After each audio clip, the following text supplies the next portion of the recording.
सर्दी का मौसम हो या गर्मी का, मूंग दाल का हलवा हर मौसम में हर किसी को खाना बहुत ही ज़्यादा पसंद होता है। तो आज मैं इसी की रेसिपी आपसे शेयर कर रही हूँ। इस हलवे को बनाने में समय थोड़ा-सा ज़्यादा लगता है, लेकिन इसका रिज़ल्ट खाने में बहुत ही बढ़िया आता है। नमस्ते दोस्तों, मेरी भोजनशाला में आपका स्वागत है। तो चलिए फटाफट इस रेसिपी को बना लेते हैं। तो यहाँ पर हमने 1 कटोरी बिना छिलके वाली मूँग की दाल ली है। तो सबसे पहले हम इसे एक बर्तन में डाल देते हैं और अब हम इसमें डाल देते हैं पानी। दाल को अच्छी तरीके से मसल करके धो लेते हैं। दाल के ऊपर काफ़ी सारा स्टार्च या गंदगी लगी रहती है, तो वो धोने से निकल जाती है। तो यहाँ पर मैंने दाल को अच्छे से धो लिया है और अब हम इसमें दाल डूब जाए इतना पानी डाल देते हैं और इसको हम 3 से 4 घंटे के लिए ढक करके रख देते हैं, ताकि दाल भीग करके सॉफ्ट हो जाए।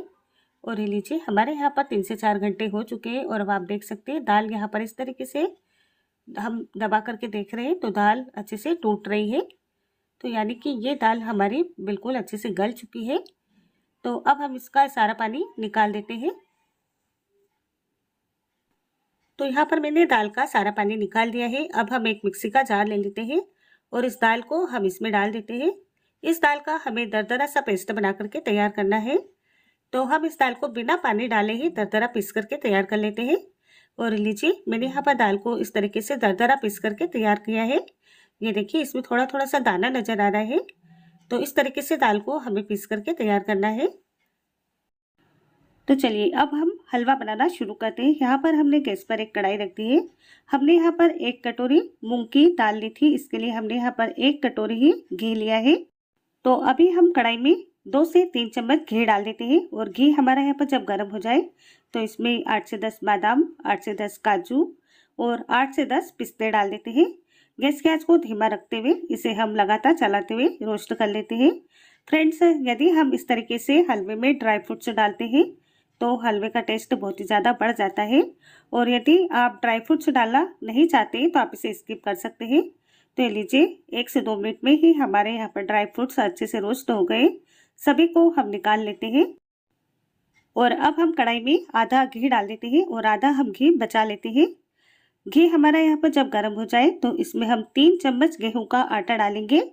आटा डालने से हलवा बहुत ही ज़्यादा खिला खिला बनता है।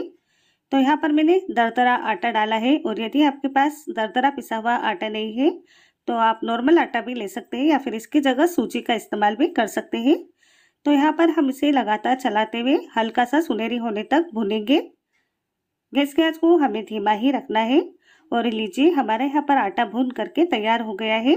इसका कलर भी इस तरीके से बदल चुका है। तो अब हमने यहाँ पर जो दाल को पीस करके रखा है इसको हम इसमें डाल देते हैं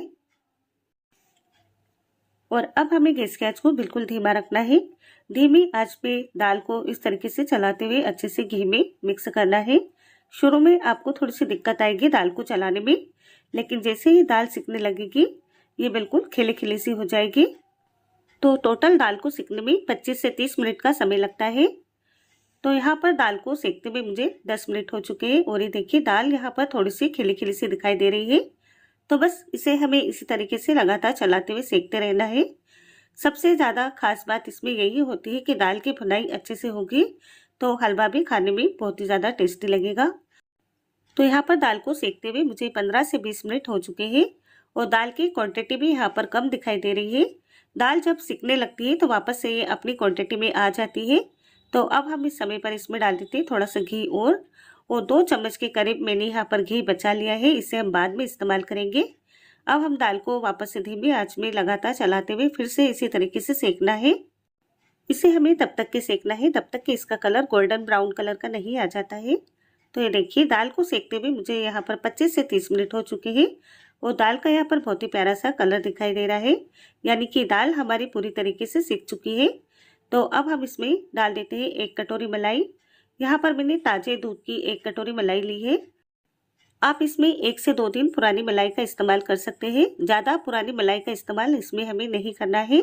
इसमें हमने मावा वगैरह नहीं डाला है, इसलिए हमने इसमें मलाई का इस्तेमाल किया है।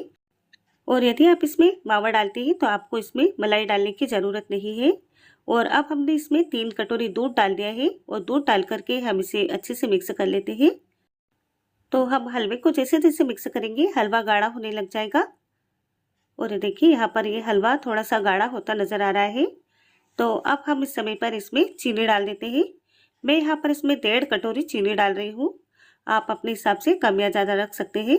मेरे यहाँ पर थोड़ा सा मीठा खाना पसंद करती है, इसलिए मैंने यहाँ पर इसमें 1.5 कटोरी चीनी डाली है। अब हम चीनी को अच्छे से मिक्स करेंगे। तो जैसे जैसे हम चीनी को मिक्स करेंगे हलवा वापस से पतला हो जाएगा। और ये देखिए कुछ ही देर में यहाँ पर चीनी पूरी तरीके से पिघल गई है और ये हलवा भी पतला हो गया है।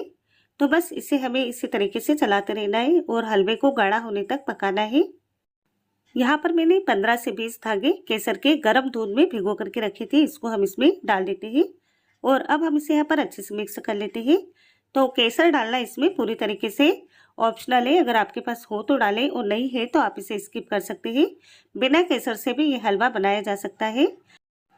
तो बस अब हम गैस की आंच को धीमा रखते हुए इसे लगातार इसी तरीके से चलाते रहेंगे। तो कुछ ही देर बाद आप देखेंगे कि यहाँ पर हलवा हमारा कढ़ाई छोड़ने लगा है, यानी कि ये हलवा हमारा बन करके तैयार हो चुका है। आप चाहे तो गैस को बंद करके इस हलवे को गर्मा गर्म सर्व कर सकते हैं, लेकिन मैंने यहाँ पर 2 चम्मच घी को बचा करके रखा था। हलवे में यदि हम ऊपर से घी डाल करके खाते हैं तो हलवे का टेस्ट बहुत ही बढ़िया सा आता है। और अब हम इसमें रोस्ट किए हुए ड्राई फ्रूट्स डाल देते हैं, जिसे मैंने यहाँ पर काट लिया है। थोड़े से ड्राई फ्रूट्स मैंने यहाँ पर गार्निशिंग के लिए रखे हैं। अब हम इसे यहाँ पर अच्छे से मिक्स कर लेते हैं और बस अब हम इसे 2 मिनट के लिए और पका लेते हैं, तब तक के कढ़ाई के किनारों से घी अलग नज़र नहीं आने लग जाता है। और ये देखिए यहाँ पर कढ़ाई के किनारों से घी अलग नज़र आने लगा है, यानी कि ये हलवा हमारा अब कंप्लीट बन चुका है। तो चलिए अब हम गैस को बंद कर देते हैं और इस गर्मा गर्म हलवे को सर्व कर लेते हैं। फ्रेंड्स, ये हलवा खाने में बहुत ही ज़्यादा शानदार बना है। इसी तरह से कुछ समय पहले मैंने अपने चैनल पर भीगी हुई मूंग दाल के हलवे की रेसिपी को आपके साथ शेयर किया था। आपने उस रेसिपी को बहुत ज़्यादा पसंद किया। उस रेसिपी से मुझे आपका बहुत ज़्यादा प्यार मिला है। तो यदि आपको ये रेसिपी भी पसंद आती है तो इस वीडियो को भी लाइक शेयर करें।